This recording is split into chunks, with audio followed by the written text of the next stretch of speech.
does the U.S. know how many more members of Hamas are left to eradicate? We have estimates. I'm loath to put the numbers out there right now because they are just estimates. But Hamas still has a significant force posture inside Gaza. This is my video update on this Thursday, midday, January the 4th. Let's talk about some news. And let's start things off with the terrorist attack in Iran. During the memorial services for Soleimani, the 3-year anniversary of Soleimani's assassination, I believe that was the final year of Trump's presidency when Soleimani was assassinated while he was on a peace mission. And we had the 3-year memorial service event that was taking place in Iran. A lot of people in attendance. And from what I understand, 2 bombs went off, killing anywhere between 100 to 240, 250 people. I'm not exactly sure of the last reported number for deaths, but I've seen a range of 100 to 240. But this is the worst terrorist attack against Iran in, I believe, 40 years. So a horrific event that occurred in Iran yesterday. And so let's take a step back and look at what happened over the past 2 days. So over the past 2 days, we got the announcement that the aircraft carrier, the USS Ford, the strike group, was going to be leaving the Middle East and returning back to the United States. We then had the news pretty much on the same day that Israel was going to have a partial withdrawal of troops from Gaza. And everything started to point in the direction of some sort of de-escalation. I don't want to say an end to the conflict, but it looked like that the Netanyahu administration and the United States, that they were shifting the war from a high intensity to a lower intensity type of conflict, a longer war of lower intensity. That's where things were pointing towards. And then the next day, we get the assassination of the Hamas leader Aruri in Lebanon. And then we get this horrific bombing that took place in Iran. And so we did a show on the Duran, me and Alexander, and I believe the title of that episode was Hardline Neocons v. Moderate Neocons. And I believe that's what's going on here. We have one part of the permanent state of the neocon faction. Let's just say that this group of globalist neocons, all of them want war, by the way.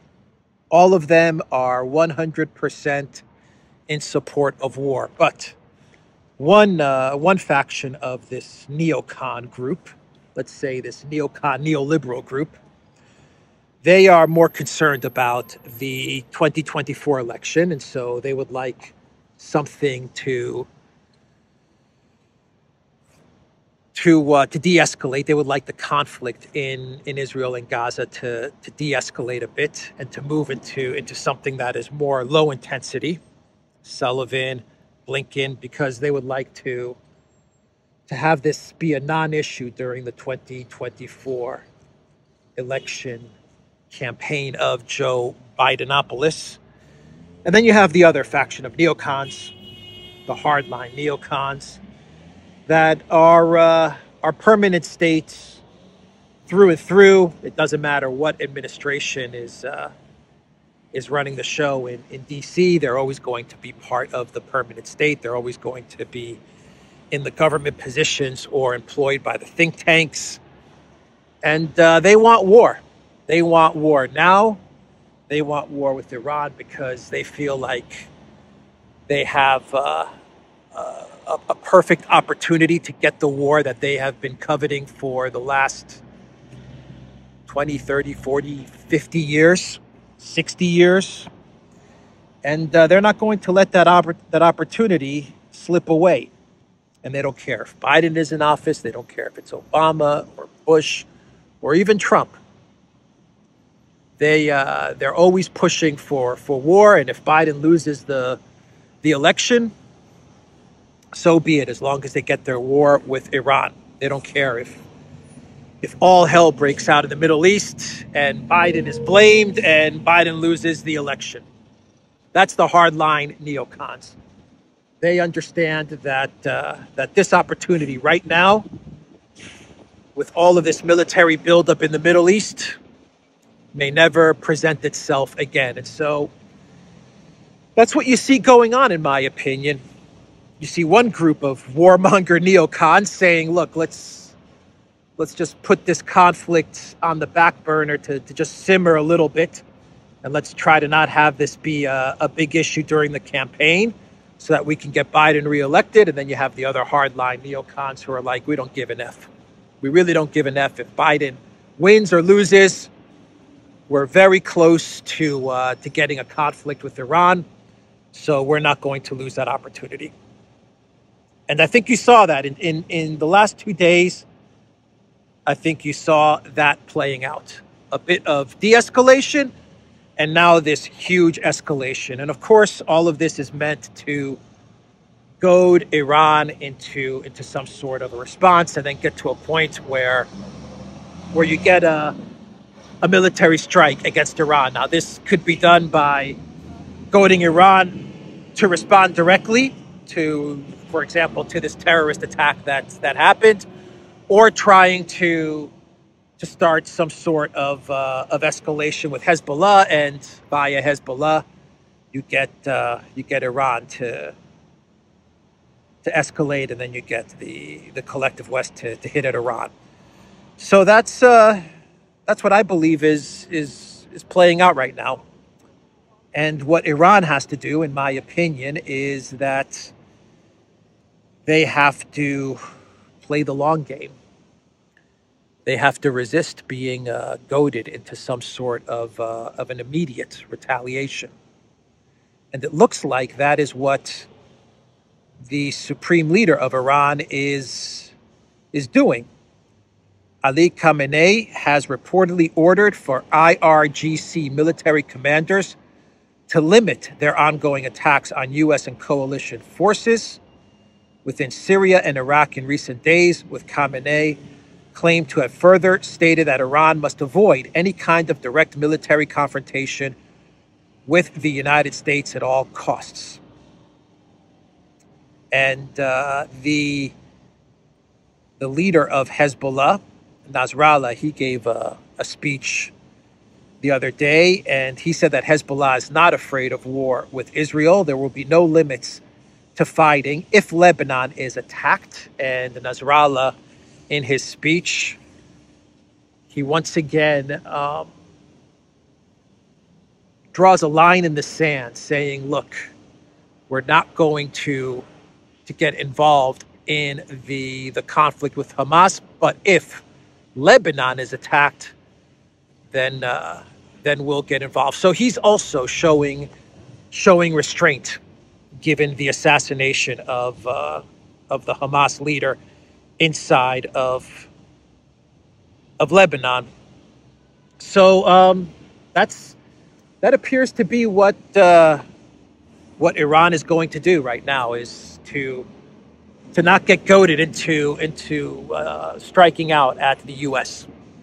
because of this terrorist strike, and that's the smart way to play this. That is the smart way to play this. Iran is in BRICS now. The collective West is overextended.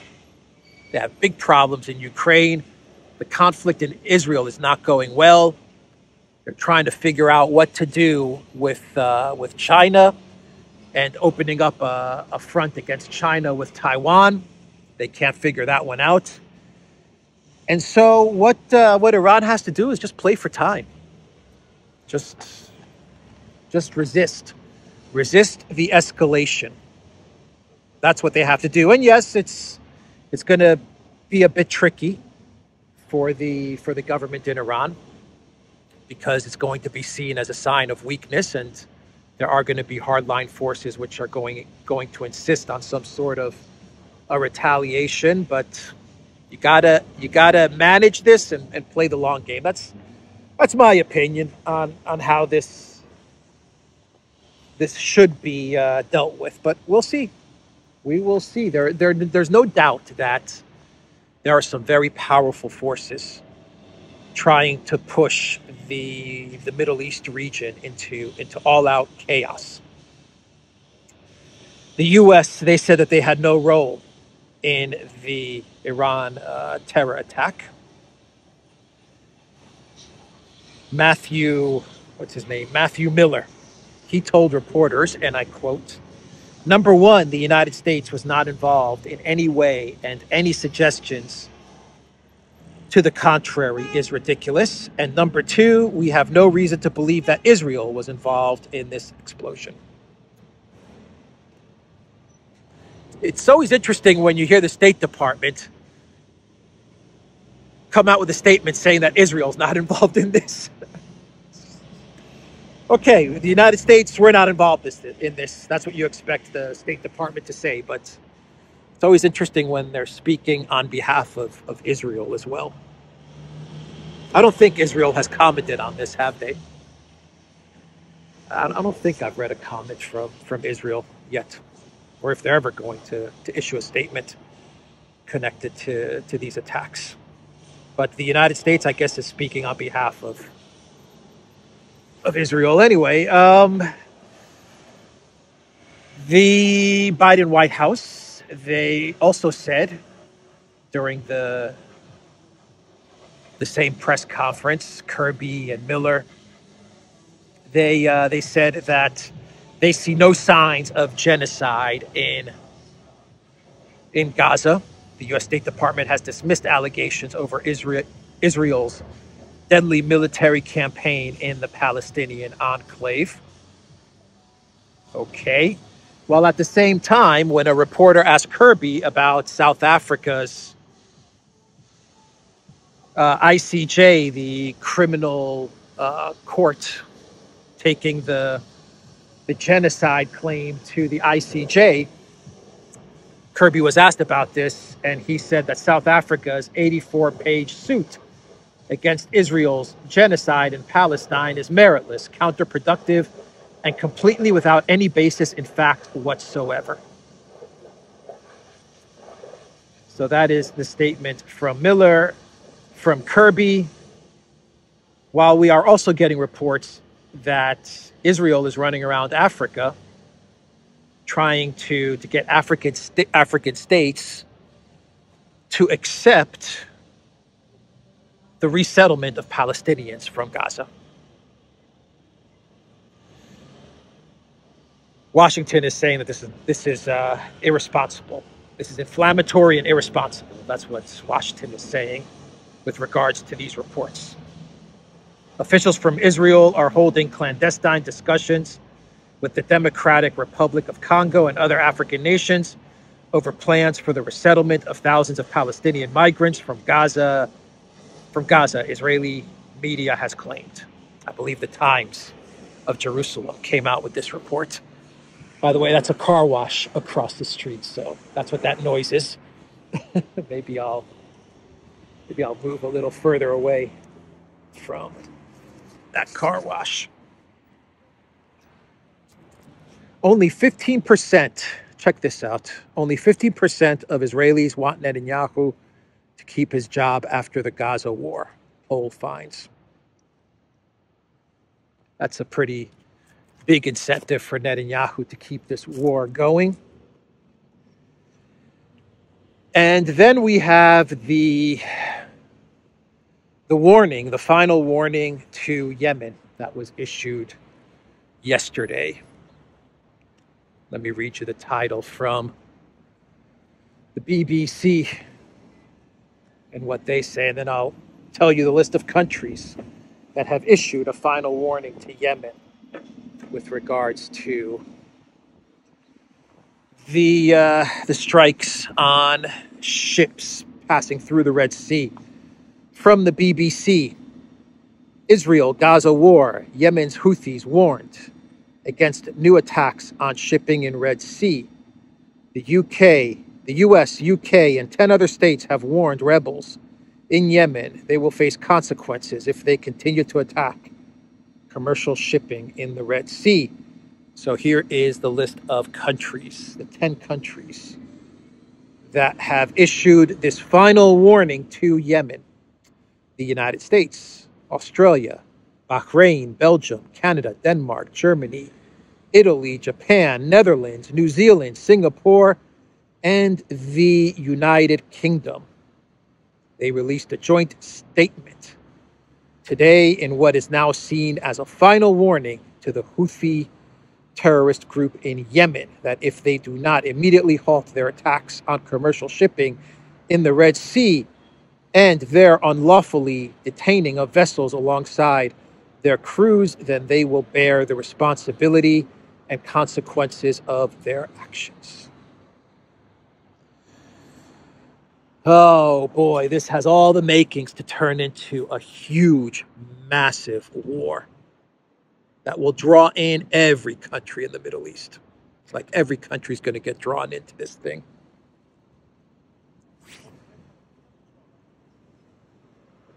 Since we're talking about escalation, I have nothing further to add other than that. This thing could turn out to be a massive war. Let's hope. Let's hope the moderate neocons win the day. My God. That tells you a lot, huh? We're hoping for the moderate neocons to be the voice of reason. Let's not start a huge big war because we have to get Biden reelected. That's pretty much the thinking. So since we're talking about escalation, let's discuss all the talk about getting long-range missiles to Ukraine.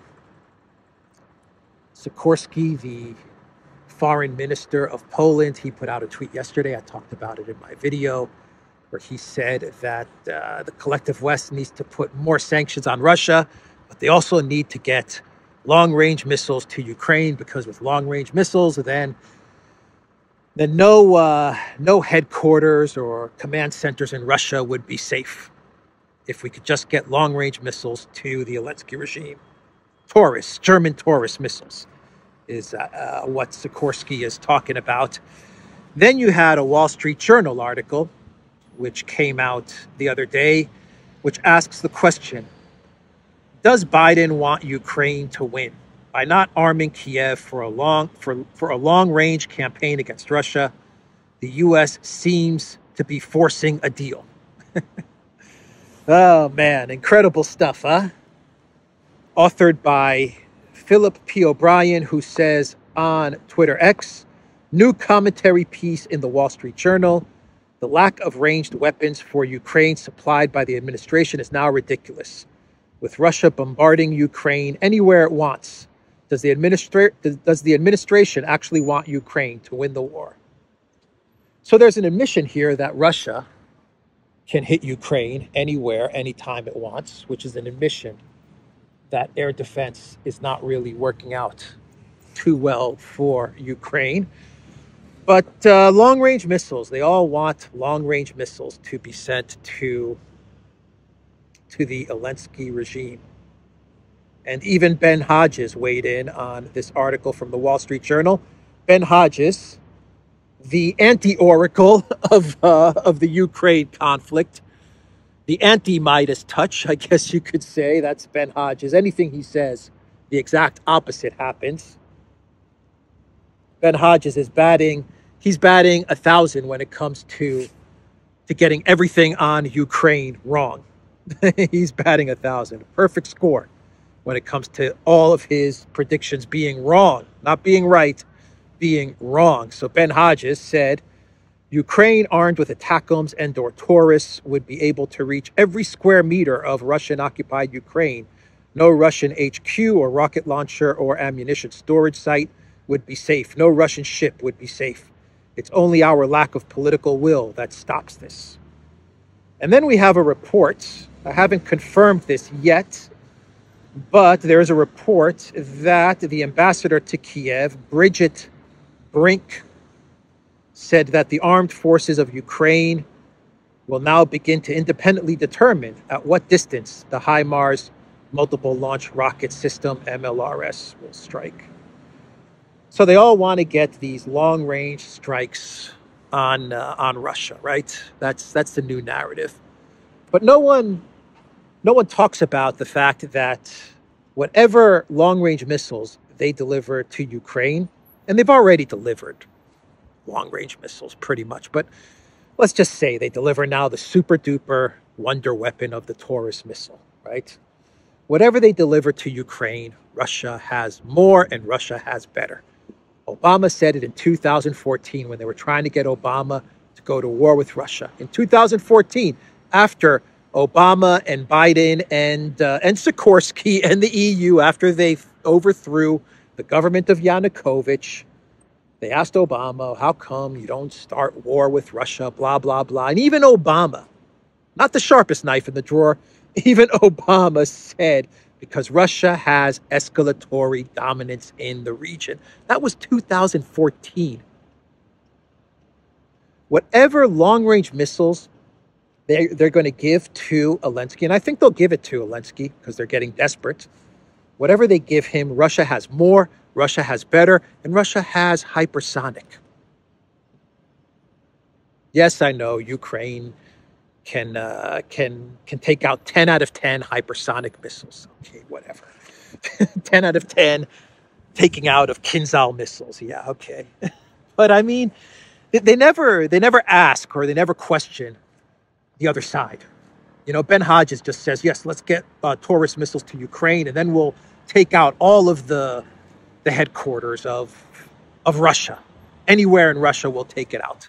Well, what about Russia? What about what they have and what they can do?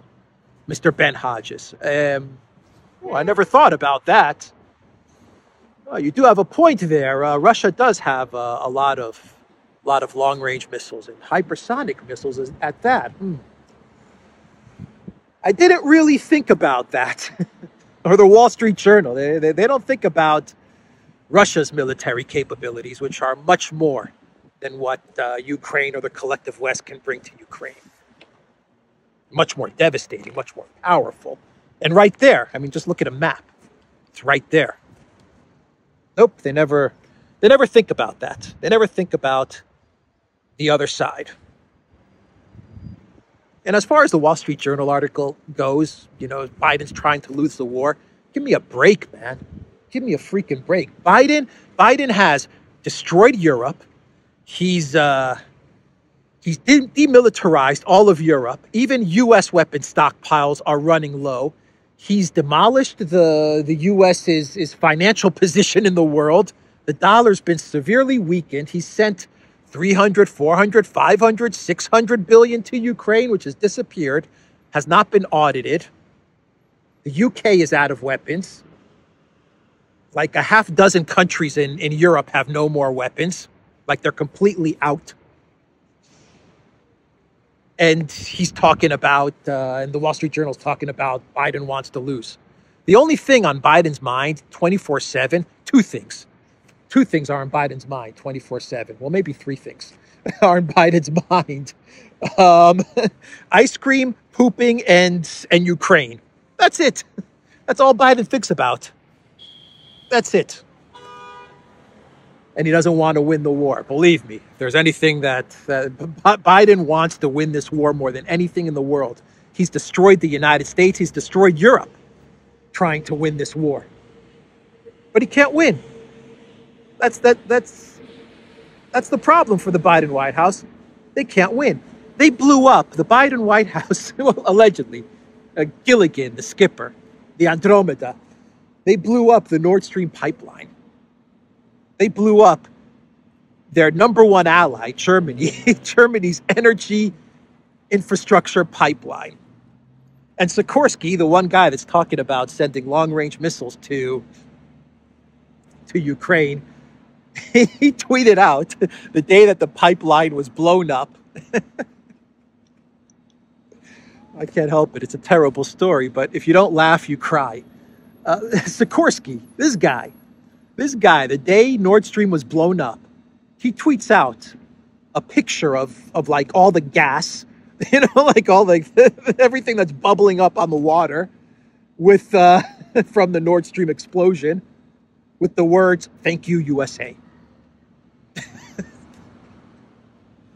And they made this guy foreign minister of Poland. My God.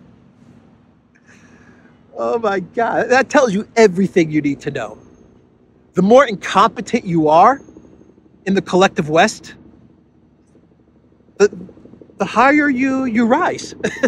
The more incompetent, the higher you rise. Oh man, I could imagine like Poland and the US, they're interviewing who's going to be the foreign minister now that they've taken over the government from Law and Justice. I can see like US, EU, and Polish officials, and they're like, okay, well, why don't we bring back Sikorsky? Let's bring him back as foreign minister. Let's look at his resume. Oh, check out that tweet that he put out on Nord Stream the day Nord Stream was blown up. Thank you, USA. That's the guy. That's the guy we want as foreign minister. That guy. Oh man. Anyway, that's the next. I guess this is like another wonder weapon narrative. You know, we have the F-16s now, which seem to be coming and going. You know, on and off again, stop and go. This whole F-16 wonder weapon story. So I guess to fill in the empty space, they have to now talk about long range missiles, which will make zero difference. So let's talk about Belgorod and the terror attack.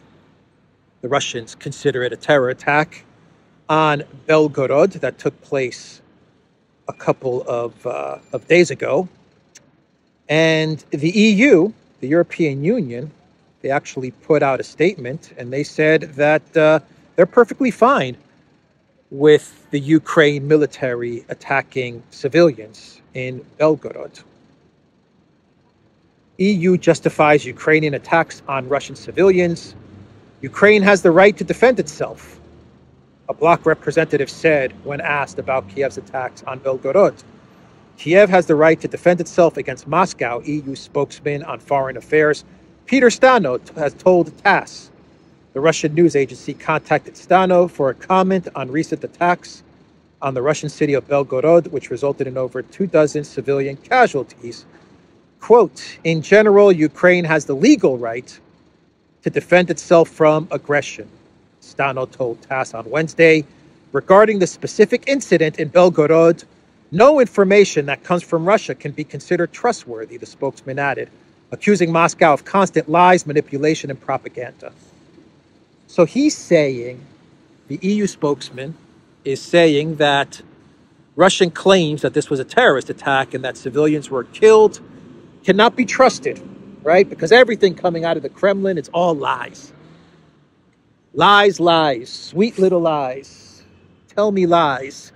That is what Peter Stano told TASS. And then we get this article from ABC News, actually the Associated Press, via ABC News, with the title, Ukraine Trains Its Sights on Russian Border Region, Seeking to Stir Up Discontent. Russia and Ukraine have exchanged hundreds of prisoners of war in the biggest single release of captives since Russia's full-scale invasion in February 2022. So this article, as cover, I believe, as cover, the Associated Press and ABC News, they talk about the prisoner exchange right before Christmas, which is a good thing, that you have prisoners being exchanged and they'll be able to go home to their families and loved ones on both sides. And as you go further down this article, after they talk about the prisoner exchange, it's where you get the revelation from the Associated Press and ABC News, because you know they've been dying to say this. They really want to say this with regards to the attacks on Belgorod, and this is what they say further down in the article. Hitting Belgorod and disrupting city life is a dramatic way for Ukraine to show it can strike back against Russia, whose military outnumbers and outguns Kiev's forces. The tactic appeared to be having some success, with signs the attacks are unsettling the public, political leaders, and military observers. On Monday, Putin lashed out against the Belgorod attacks by Ukraine. They want to intimidate us and create uncertainty within our country, he said, promising to step up retaliation. It's all about stirring up discontent. And according to ABC News, it's working. It's working. It is unsettling the public, political leaders, and military observers. That's what this operation, this attack on Belgorod was all about, huh? Stirring up discontent, trying to create some palace intrigue. And maybe, just maybe, if you employ the hope strategy, maybe, just maybe, because according to ABC News, they admit that Russian military outnumbers and outguns. Remember, Russia's running out of weapons, but now you have ABC News saying Russia's military outguns Kiev's forces. But maybe, just maybe, if they commit more terrorist attacks against civilians in Russia, they will stir up discontent, and some general or some Kremlin official will get upset with Putin because Putin is not retaliating hard enough, and they'll get some sort of regime change. That's what this is all freaking about.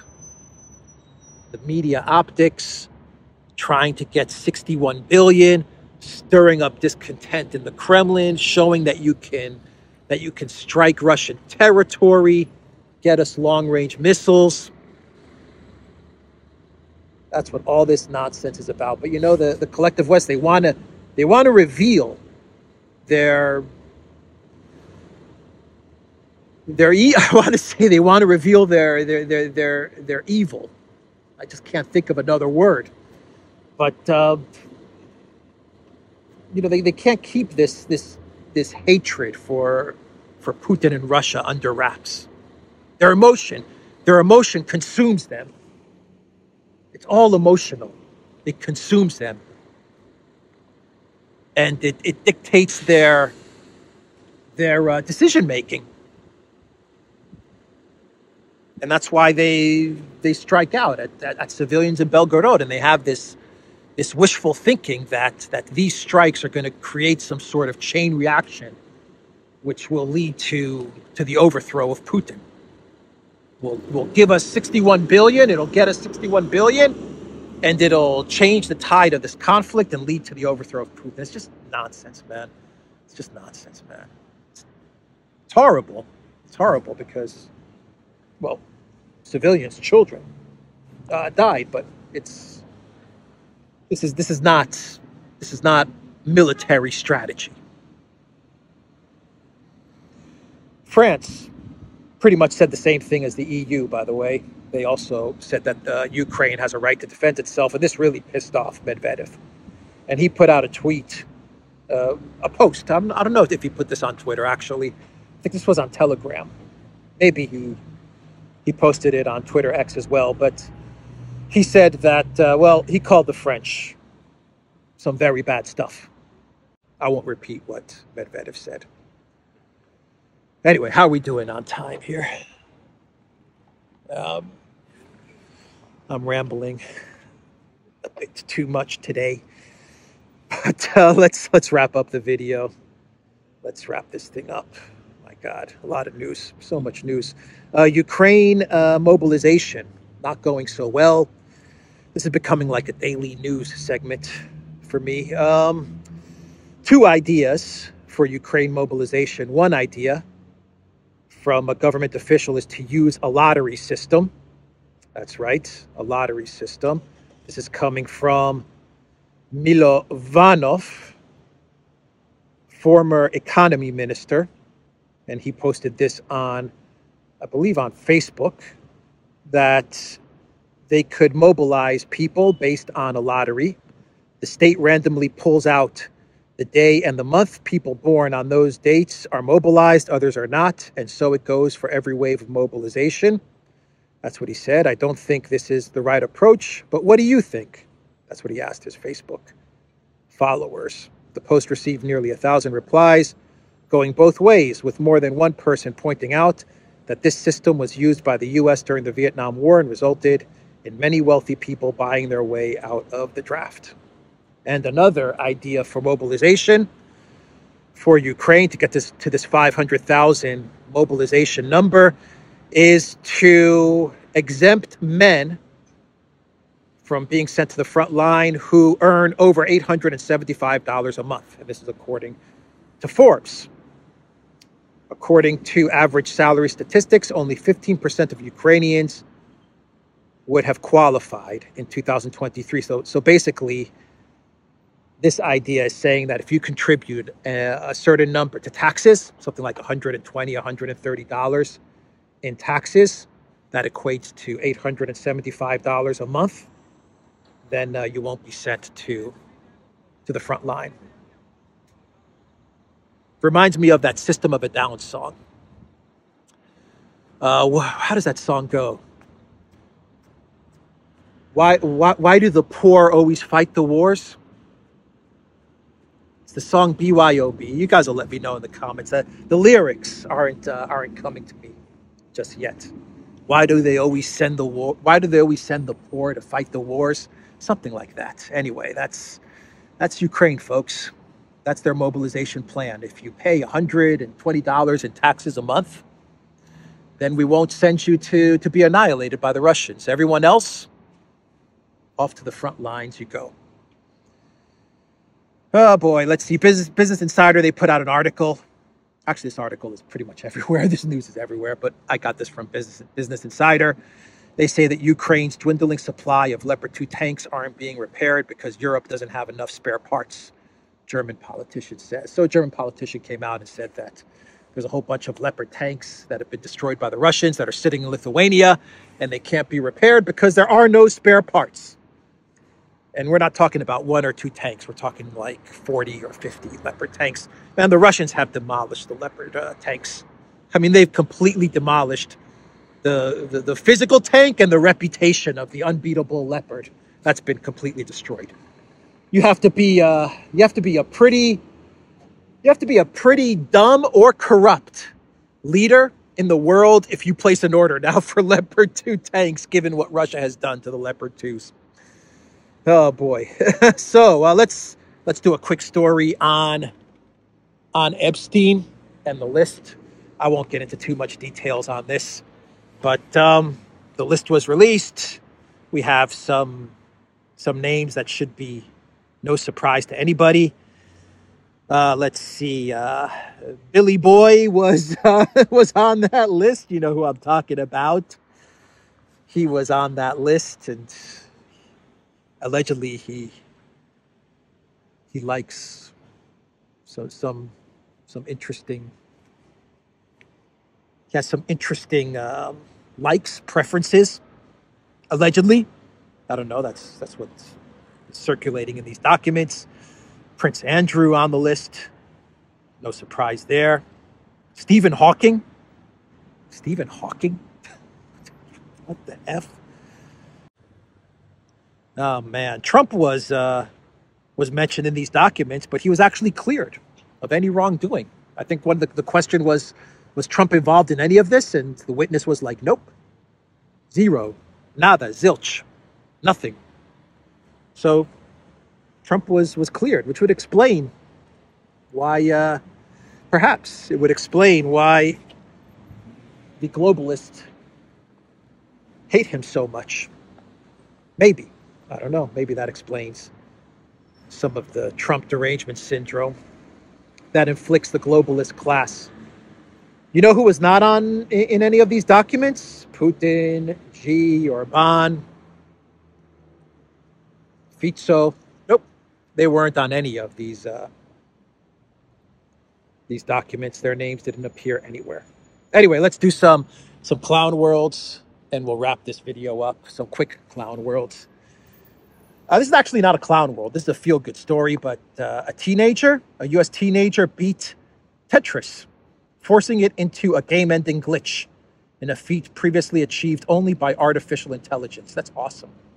That is awesome. Tetris defeated. Way to go, my man. Way to go.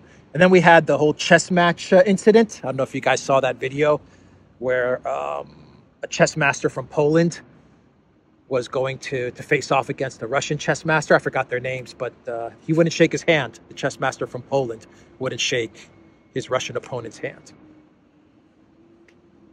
Way to go. Way to go. That's a way to virtue signal. That'll show him not shaking his hand. And anyway, it's required that you shake your opponent's hand. And if you don't shake the hand, then you can get disqualified. But to the Russian chess master, he didn't file a complaint. He said no problem. They squared off, and from what I understand, it was a draw. No one won.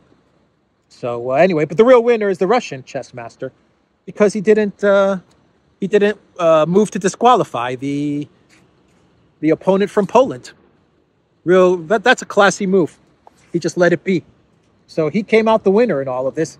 And finally, the final clown world is this one. Star Wars director Sharmin Obaid-Chinoy says it's about time a woman shaped a Star Wars film. So we have a new person who has been tasked with directing the next Star Wars film, which is going to have, what's her name? Daisy Ridley, I believe is her name. And she's Rey Skywalker. I don't know. Why do they call her a Skywalker? Isn't she like Rey Palpatine? But anyway, the movie's going to be about her, and this woman has taken over. She's a journalist, a documentary filmmaker, and now they've trusted her with the new Star Wars franchise. She said it's going to be all about girl power, empowering women. Okay, whatever, man. Whatever. I don't know. You know, Star Wars is over. They should just stop. No more Star Wars. No more Indiana Jones. No more Star Wars. No more Terminator. It's all over. Let's just stop with this nonsense and come up with something new. Enough already. Enough. The last 3 Star Wars movies were complete disasters. Complete disasters. And Indiana Jones is done. And Terminator is done. And Aliens is done. It's all done. Let's just get to some new stuff. Anyway, that's the video, everybody. TheDuran.locals.com. We are on ODYSEE, BitChute, Rumble, Telegram, and Twitter X. And go to the Duran shop. 20% off. Use the code TheDuran20. Take care.